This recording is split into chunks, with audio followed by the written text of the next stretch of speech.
Your thing is working, your microphone? No, I don't think, none of them are. Oh, right, yeah. See, if I hadn't pushed the button, they would have just forgotten, we could have all just been like mine. People that don't do 1,000 pounds, better than that. They're giving these, engineering, that's why it's pretty. It's a lot more comfortable. I've never had a long They're gonna be pirating movies. Fun stuff. I'm 4'11". And almost a half. Oh, man. What? Still? Really? Yeah, 4'11" and almost a half. So I only got like just a little more than a half an inch, and it, Yeah. it can happen.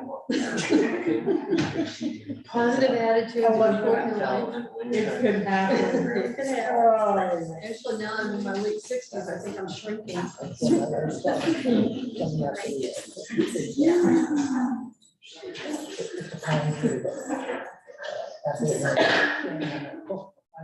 Never. Right? No. Yeah, just pretend the W is a D. Yeah, and that makes sense. Yeah, yeah, because that's just the 6 months that we get to leave. Yeah, there's such a.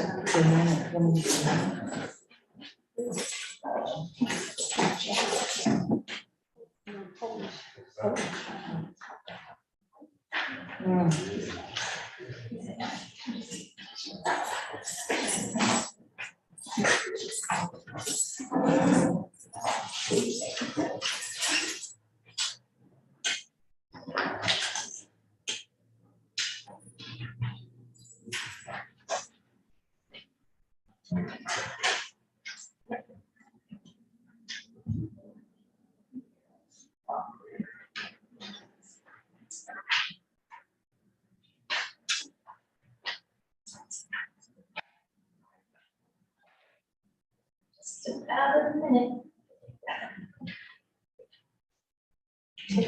Talk.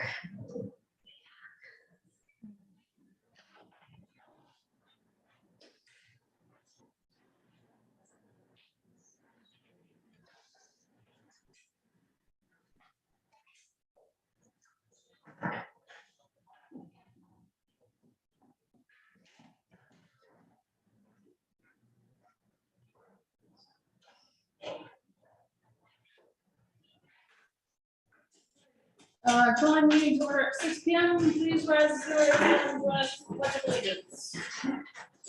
I pledge allegiance to the flag of the United States of America and to the republic for which it stands, one nation, under God, indivisible, with liberty and justice for all.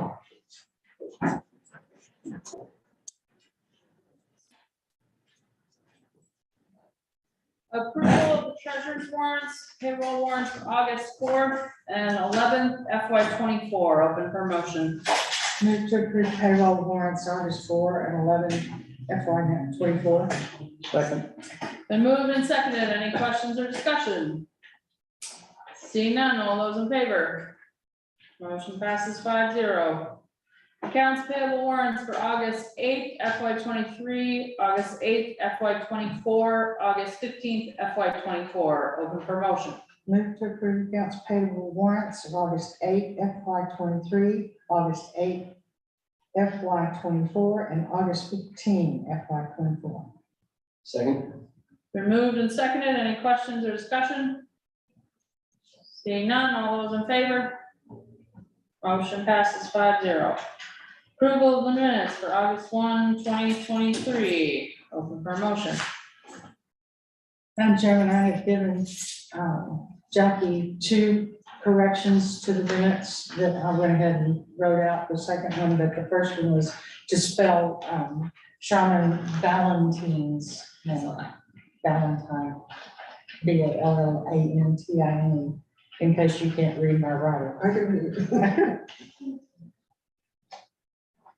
You said you had a couple. Move, pardon? You said you had a couple things? Yes, and the second one was to correct my statement at the end to reflect, to delete the word leadership and to reflect the concern for impartiality when the board next receives an application from any new business, like for a business license, but especially for common space, because they'll be returning. I just wanted to put that was the purpose at the end of the meeting last time. Okay. My statement. Any other corrections? Move to approve the minutes as corrected, as amended. Second. Moved and seconded. Any further questions or discussion? Seeing none, all those in favor? Motion passes 5-0. We do not have any special presentations or awards. Committee appointments, ordinance review committee, Laura Ann Meva. Open for a motion.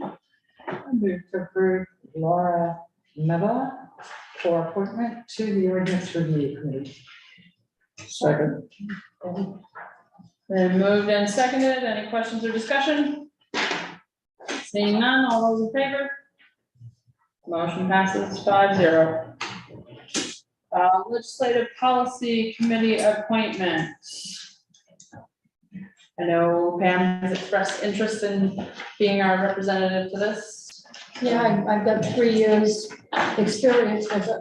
She's got way too much experience. I nominate. And I don't understand why she wants, and she knows what she's getting into, but I move to appoint Pam Denning, Legislative Go Policy Misha. Committee. Sorry? Oh, Oh, you can second it, Tom. a second. Thank you. Any questions or discussion? I'm happy to be the backup. Yeah. Oh, good. All right, seeing none, all those in favor? Motion passes 5-0. Thank you, Pam. Do not have any public hearings, public comment on agenda items. Is there anyone from the public, either in person or online, who would like to speak to something not on the agenda? Going once, going twice. Okay. Moving on, department head or committee chair, we do have our monthly reports. Any questions or comments from those? I do have a comment, and I want to express particular appreciation to Chief Hesselton and his assistant, Kelly, who has done some compilation for me in particular, but I noticed that it made it into this report about the number of OUIs related to drugs, that we've seen an increase in ODs, overdose calls. And indeed, this year, one of the 7 deaths related to overdose was from here in Wisconsin. And I bring this up simply to point to the reality, especially when you see that this year, we're only halfway through the year and we're already on track for as many OUIs for drugs and alcohol as we were for the whole of last year for 2022. So being mindful that we are a community that is tight-knit and we take care of each other. But one of the things we really need to take care of a little bit better is our, not just youth, but our youngsters in their 30s and 40s is the way I would put it, who succumb to drugs. It's a problem.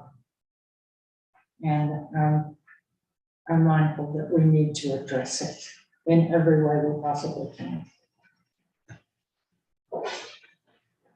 Any other comments on any of the other department reports? Thank you as always. All right, report from the Future of the Schools Committee, it was in the packet, but I asked Robin to make a few more copies for anybody who wants to follow along. I didn't have her do a ton of, yep, I got it.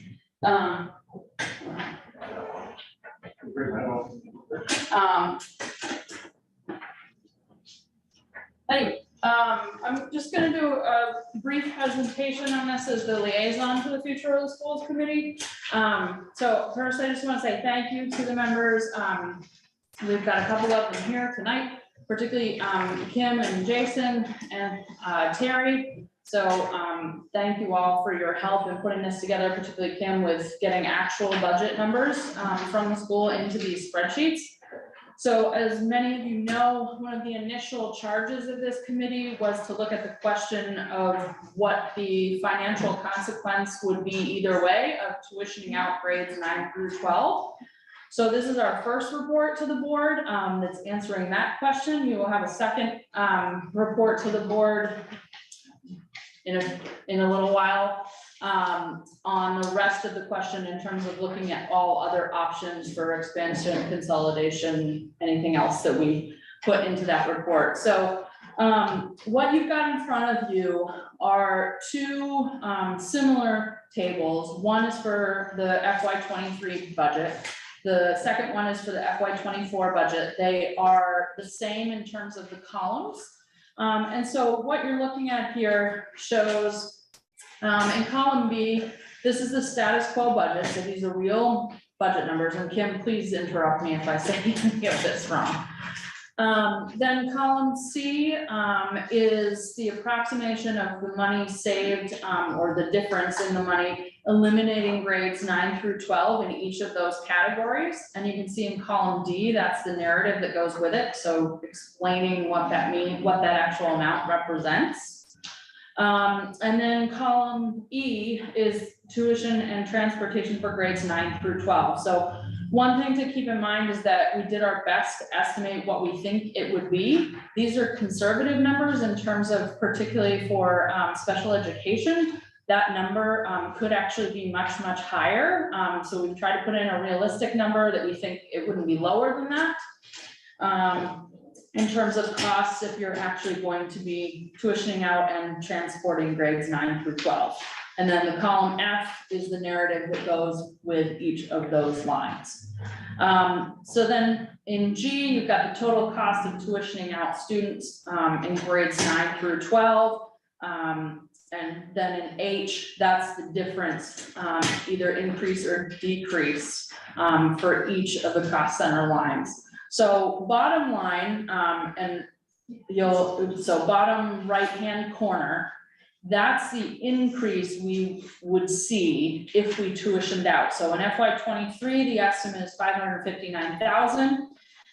And the estimate for FY24 budget numbers would be $385,000. And so you'll see in the narrative part that a big part of this is based on the fact that if you tuition out grades 9 through 12, you aren't just immediately released of your financial obligations. You still have to transport them, you still have to pay special education costs. We are not in a position that you'd be able to actually close another school. So you've still got all of those costs associated with it. So there's quite a bit of detail there, and we're happy to answer questions or answer questions later if people want to take a look and ask. But we hope that this gives at least a better, more complete picture than we've had in the past about answering that actual question and having some definitive numbers to show how that works. So anything from other committee members you want to add before I open up to any questions? No, but thanks for getting it all together and making it such a clear presentation. Thank you. Well done. Any questions, comments? Kim, do you mind coming up? Kim Dolce. First, thank you for this first installment. It's very interesting and I really appreciate getting a chance to take a look at it. I have a number of questions, but my understanding is that once everything is out, there, you said maybe we would have a townwide meeting to address it. So I won't go crazy here. If people would like to, I mean, Sure. Okay, so first of all, I want to make it really clear that as a retired middle school science teacher, the most important thing to me here is not the bottom line. If we are serving the community and serving our students in the best possible way that we can, then I don't have a problem if we're spending a little more money. There was a mention way back from the first meeting, there was an article in the newspaper about the very first meeting that the committee had, and there was a mention that they might do a survey. Did that ever happen? No, I wasn't part of the committee at the beginning. No, okay, because I thought that was a really good idea. I mean, the most important stakeholders here are the parents of kids from pre-K through 12. And those students who are old enough to possibly have some idea of what they want their future to be. So as the committee continues to do the other work, I would love to see a survey go out to those people. So the comprehensive plan met last week, and my guess is we're gonna decide that it makes sense to do an updated comprehensive plan survey, which includes a whole bunch of education related questions. Okay, great. Then, if there's crossover there, then that's terrific, because, I mean, I happen to have been one of those students in high school who, I went to a public school. It was a decent public school. I got a decent education. I went on to college, but had I had the opportunity to possibly go to a school that offered things that my school didn't, I probably would have leapt at the chance. So unless you survey those people, I don't know that you're fully gonna know how they feel about that. The other thing that kind of jumped out at me again, going back to news articles from the very beginning and what we know now, and this report, I noticed that there was an article in the paper where our previous superintendent was quoted after attending a select board meeting in Dresden. A couple of Dresden select board members approached her and asked if they could handle 150 students from Dresden. And quoted in the paper, she said, absolutely, that we would love to do that.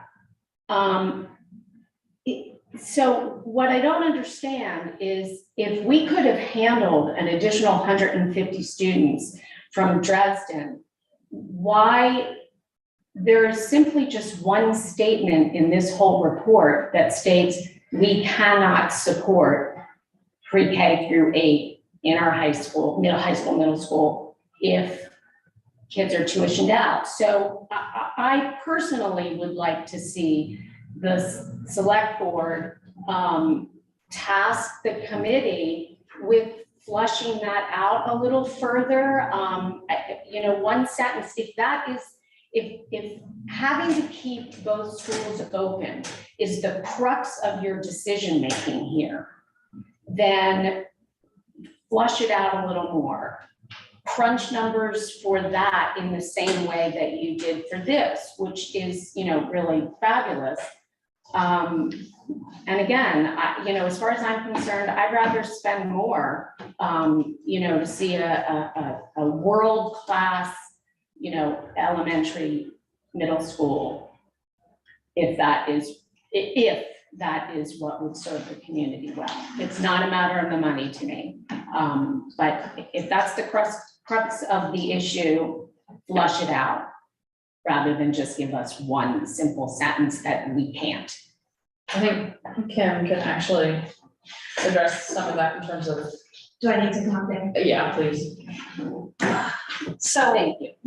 yeah, you could easily fit another 150 kids, 9 to 12 into the building that we have, or you could take 75, 6 to 8 and 75, 9 to 12, maybe even 200 more, because you can have 9 to 12 grade larger classrooms together. You can't take pre-K to 8 and put them in the same spaces. Like there are rules about how you divide that up. So you can have, you know, a couple of classrooms for 9th through 12th grade and have more kids in them where you can't.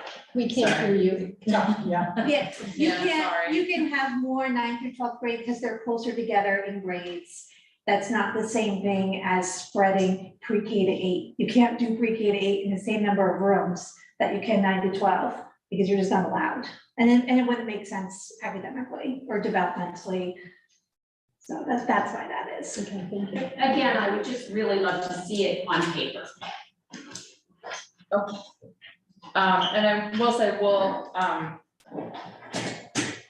we'll go into this more in the next report, but we all feel like there's been some positive movement in terms of other towns mentioning that they would be interested in collaborating or being part of our district or figuring something out in the future. So I think we all are feeling positive about that, and we'll try to go into that in the next report. All right. Thank you again to the committee, and we'll have another report for you, I would expect in the next couple months. All right, monthly financials, HM Payson and the year-to-date review, revenue expense report, any questions, comments? You didn't have a good month. Yeah, not great. Okay. Broadband, Evan? Yes, mind if I bring a chair? Sure. All right, what's up? What's new? Evan Bukowski, Wiscasset Broadband Committee. Got word from Consolidated that they are going forward with a grant application for Wiscasset and Dresden and Woolwich, I believe separately. So that's good, yay. The second part of that is we need to put in an application, the town, for the Lincoln County funds to get the 100,000 match that we planned for. So that's why I wanted to get on the budget today, because the paperwork came out last week. They want to get it by the end of the month, and then the deadline is September 14th for the whole kit and caboodle. So don't know if it needs board approval, but Consolidated is going to put forward a map and the numbers for unserved and underserved, which is what the application includes. From the town, we just need a signature and a letter or proof that the town approved the warrant article for 183,200. Is there anything you feel like we need to? No, I don't think so. I can get that, we can get that stuff to you. I did get, I think, while I was gone, an MOU from Consolidated, just outlining what we've already agreed to verbally anyway, so we need to get that back to them as well, but looks like this is all gonna move ahead pretty quickly We're now. hoping, yep, there's gonna be a lot of competition for this grant cycle, but decisions should be made by Thanksgiving timeline, so we're hoping. That's our update. Any questions for Evan? Okay, Cool. thank you. Okay. Moving on to unfinished business, LD 2003 discussion. So if you recall, a little while back, we initially talked about whether we wanted ordinances for short-term rentals, parking, and accessory dwelling units. Parking, we decided we wanted the ORC to draft something, so they are working on that. And then for the other two, we wanted some more information about what neighboring towns and other people were doing from Emily. So you all should have received the, trying to scroll down and make sure it's actually in here, because I just see the parking one. It's not in the PDF, it's only in the packet. It is in the PDF, but that's not the other one, but I forwarded it to you guys. So basically, we need to decide whether we'd like to direct the ORC to draft anything for short-term housing or accessory dwelling units. So I'm open for, Question, Yeah. all houses by law are supposed to have fire and O2, CO2 monitors. detectors in their homes? are they? Yes. I know my I insurance only think requires with me to. new construction, though, I don't think it's with. I don't mean permanent ones, I'm talking about just. Yes, I think with new construction, yes. I'm not positive, I'm not. The other thing I was concerned about was on short term or anything, is that they should have a requirement that they have the detectors, fire and CO2. Other thoughts on short-term housing, short-term rentals, excuse me? So you had a PDF that had more information in there? No, it was the actual Excel document that I sent around again on email. I don't think I saw it. Yeah. Yeah, because this is the parking one, I didn't notice that was the only one in there. Okay. Could you send it to me again so I can look for it next time it comes up in a meeting?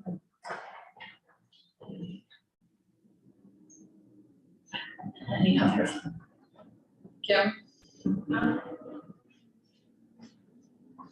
I think I was here when this was raised before and after the meeting, there was a fair bit of discussion of people who didn't want to have anything to do with this, wanted to have regulations. And in the course of conversation, someone pointed out that in the downtown area, a lot of the properties have 0 setbacks. So I just want to bring that up because that could be a very critical issue for someone adding an accessory dwelling. It's 0 what? Setback. No, the setbacks on the property lines. That's a point. Okay, I'm sending it around again. Thank you. So if we need to delay until next time.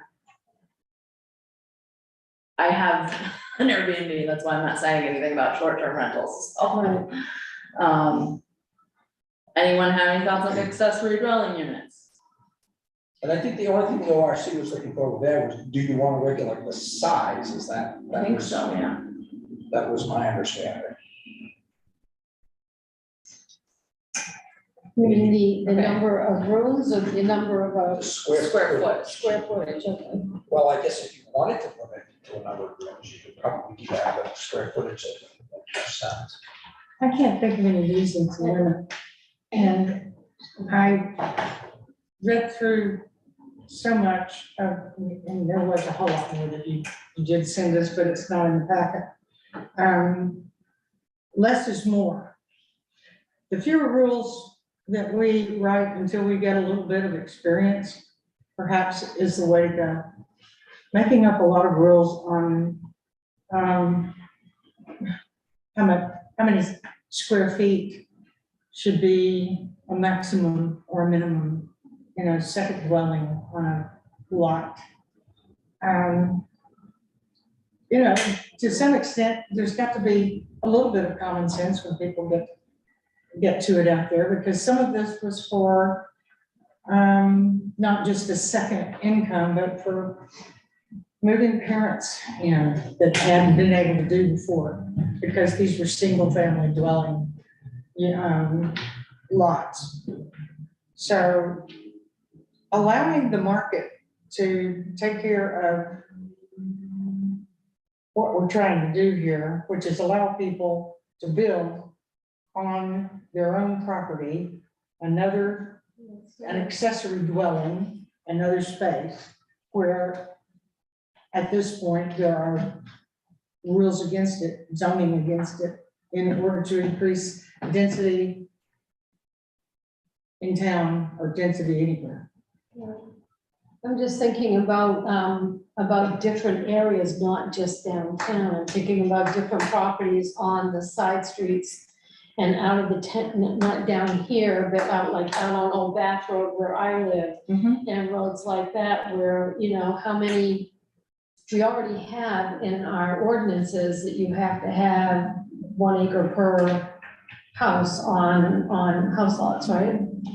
On outside of town. So that's already, so space of, the number of houses you could put in is limited by the amount of acreage you have or by downtown ordinances.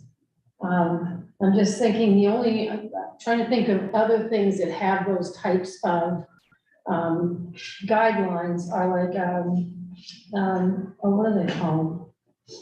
Let me say, like out at Mason Station, they were gonna build, where they were gonna build Mason Station, what do they call that development? The subdivision. Subdivisions, thank you. The amount of green space you have to have, yeah, the word was escaping me. Yeah, so the amount of green space you have to have and the amount of like, some towns, larger cities usually, I think, have the amount of square footage you have to offer in an apartment per person and things of those natures. That kind of thing might be something we want to think about, to see if it makes sense here or not. So if, for those who didn't get a chance, to look at the spreadsheet, so Alma and Booth Bay, have an 800 square foot maximum, Booth Bay Harbor, Bremen, Dresden, Edgecombe, Somerville, South Bristol, Southport, Waldeboro, Westport Island do not have anything. Bristol, not to exceed 650. Damascata has kind of an in-between. And then Newcastle basically doesn't, Noblesville hasn't decided yet. So this, well, all of these things we can always come back to if we don't feel we want to ask. So Pam, my understanding, Pam, is that, yeah, we've got a one acre thing, but this wipes that out. It basically does. So I mean, if you have a 1 acre lot that has a 3-bedroom ranch house on it and you don't limit accessory dwellings, they could just essentially put another 3-bedroom ranch house on that same lot. So I guess it becomes down to, are you willing to, and it ultimately be up to the voters, but are you willing to accept that you're gonna have 2 houses on one lot, or would you rather have a house and an in-law apartment? My feeling is that this is the least habited state this size of Mississippi, that this is foolish, this law. We get 18,000 trees per person. Maybe a few less on my land, but. Okay, so does it make sense to move this to the next meeting, so everybody can have a chance to dive into this? Because there's If we could, please. quite a bit of information from other towns that I think is helpful And you do have an extra week, because there are 5 Tuesdays in this month, so. to look at it. Oh, yeah. For the next. Okay, so we will come back to that then. All right, don't have any new business, assessors business. Tax abatement, personal property for Teresa Gray and Tom Harper on account number 345 for $74.30. Open for motion. I move to approve. She just read the whole thing, so you. Second. Moved and seconded. Any questions or discussion? Seeing none, all those in favor? How come when you do that, she thinks it's fine, when I do that, I've got to say the whole thing? I don't Just know. because I just like giving you a hard time. That is kind of. Tax abatement for Jeanette and Green, map U02, lot 47, account number 1358, in the amount of $481.92. Open for motion. Go ahead, try it. I move to approve. Second. No. See, it works. Any questions or discussion?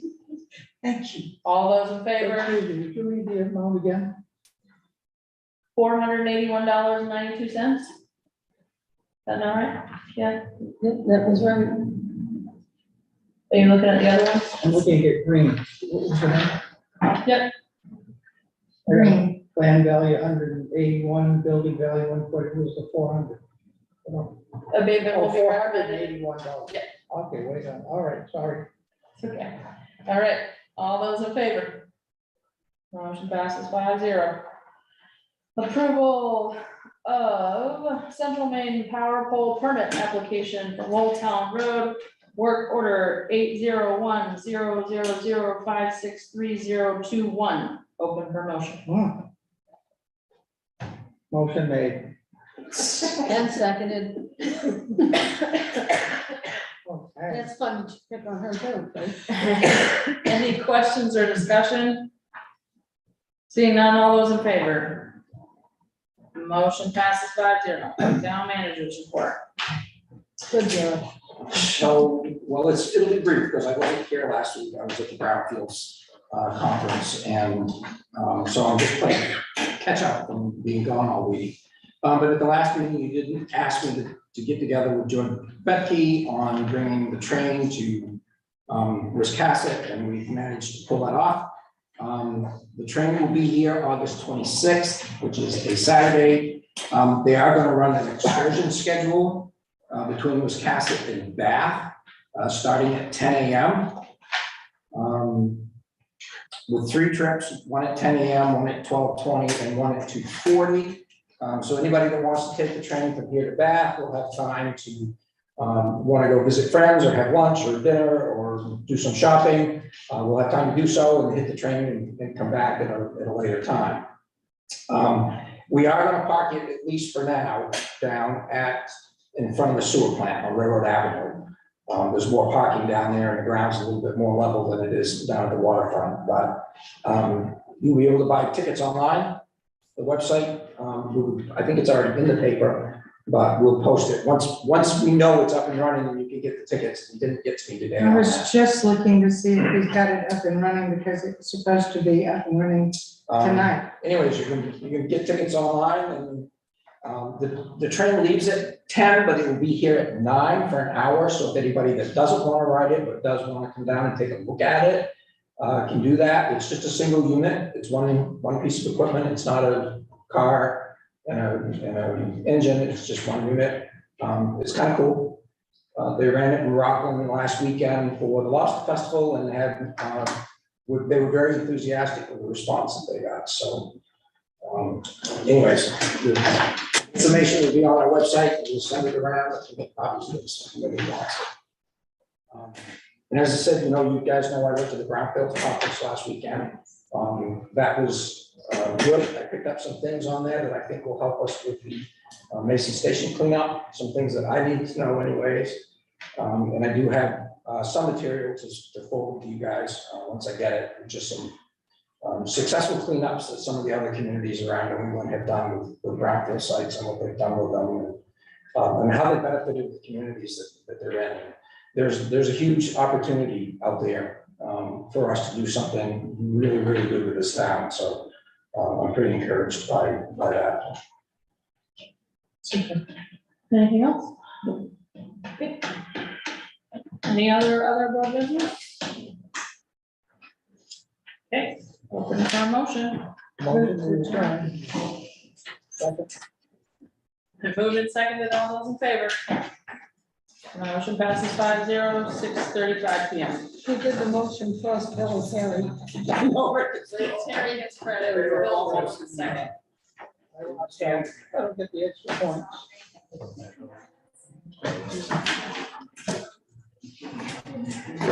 Just start on this side. You guys always run my phone first. You know what I'd like to do? Have some of those made. I feel. Yeah, at Ames. I got that. No. And on the tricks, bulletin board. Begin 12 days consecutive. The poster that has the trains